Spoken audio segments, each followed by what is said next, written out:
गर्भोत्पादक भाव क्या है उसको समझेंगे। वुम डेवलपमेंट के लिए कौन से फैक्टर एसेंशियल है तो उसके बारे में समझेंगे। सुश्रुत ऋषि ने सुश्रुत संहिता में उसको एग्जाम्पल के साथ बहुत अच्छे से एक्सप्लेन किया है। जैसे कि एक किसान है, उसको क्रॉप्स ग्रो करना है तो उसको खेत भी फर्टाइल होना चाहिए, उसको ऋतु भी अच्छी ढूंढनी पड़ती है, उसके साथ बीज भी अच्छे चाहिए और सब कुछ सही है तो वो खाद पानी यानी फर्टिलाइजर और पानी भी डालता है। अगर ये चारों फैक्टर अच्छे हैं तो उसको उसका आउटपुट अच्छे से मिलता है। किसान जब भी किसी क्रॉप्स को ग्रो करता है तो उसके लिए उसको जो खेत है वो फर्टाइल होना चाहिए। जैसे कि अगर उसको बासमती चावल डालने हैं और वो रेगिस्तान या कच्छ में जाके डाल दे तो क्या वो ग्रो कर पाएगा? नहीं, क्योंकि उसकी लैंड फर्टाइल नहीं है। तो सेम फीमेल में भी उसका यूट्रस हेल्दी होना चाहिए। सेम कंपैरिजन हमारे बॉडी के साथ ही है। जैसे कि फीमेल का बॉडी हेल्दी होना चाहिए, उसको कोई डिजीज नहीं होना चाहिए, उसका यूट्रस हेल्दी होना चाहिए यानी फर्टाइल होना चाहिए। दूसरा है उसकी मेंस्ट्रुअल साइकिल भी अच्छी होनी चाहिए, अंडे अच्छे से बनने चाहिए, रप्चर होने चाहिए और उसमें कोई ब्लॉकेज नहीं होना चाहिए, एंडोमेट्रियम थिकनेस अच्छी होनी चाहिए। तीसरा है ओवम और स्पर्म दोनों हेल्दी होने चाहिए और सब कुछ सही है तो उसका डाइट, वो क्या कुछ खाती है, कितना स्ट्रेस लेती है, वो भी बेटर करता है।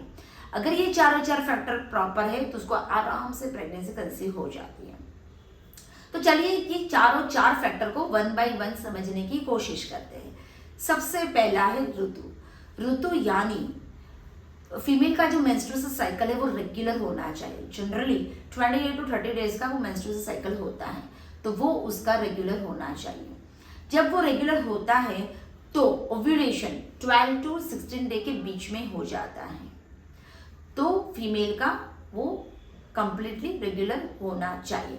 अब वहाँ पे कोई गड़बड़ है, जैसे कि उसका पीरियड इरेगुलर है, अनओव्यूलेटेड साइकिल है, पीरियड कब आएगा मालूम ही नहीं है, 45 डेज, 60 डेज, 90 डेज, तो वहाँ पे प्रॉब्लम हो सकता है। यानी फीमेल को अगर पीसीओडी है, पीसीओएस है तो वहाँ पे प्रॉब्लम कर सकता है। कई बार होता है अंडे तो बन रहा है पर मैच्योर नहीं हो पा रहा है क्योंकि एएमएच वैल्यू लो है तो वो जो फॉलिकल है वो प्रॉपर वे ग्रो नहीं कर पा रहा है।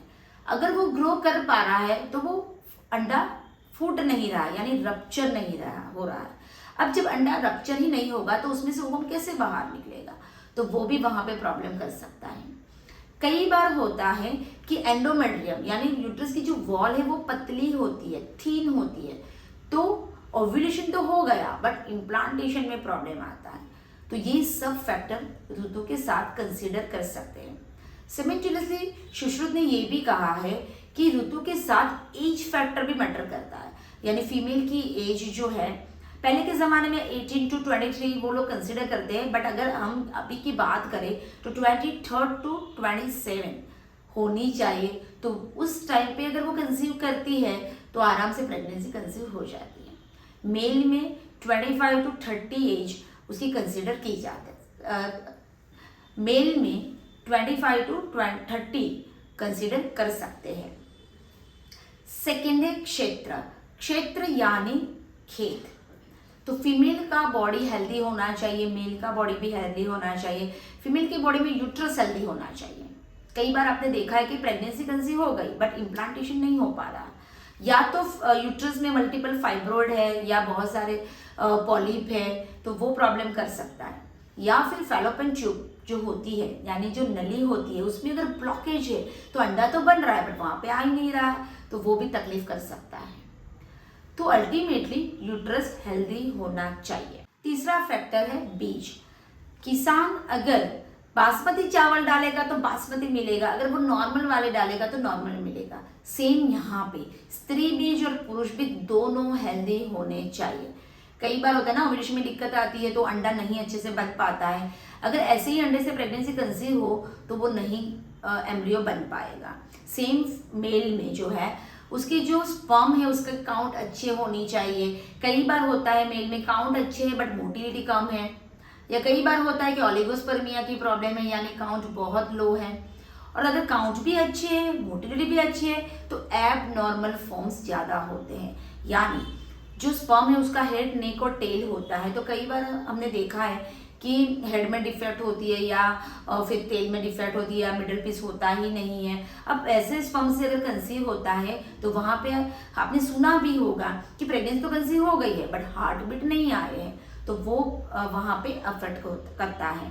तो इसीलिए ओवम और स्पर्म दोनों हेल्दी होने चाहिए। सबसे लास्ट में है खाद पानी, यानी फर्टिलाइजर और पानी भी किसान डालता है तब जाके उसको उसका आउटपुट मिलता है। सेम यहाँ पे एज अ पेरेंट आप जो कुछ भी खाते हैं ना वो भी हमारे बॉडी पे ऊपर इफेक्ट करता है।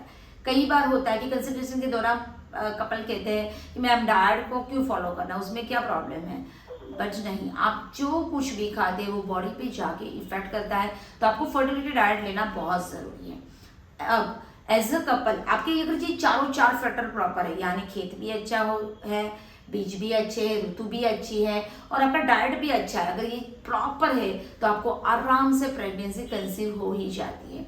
और एज अ फर्टिलिटी एक्सपर्ट मैं यही चार फैक्टर में काम करके इनफर्टिलिटी में रिजल्ट लेती हूँ।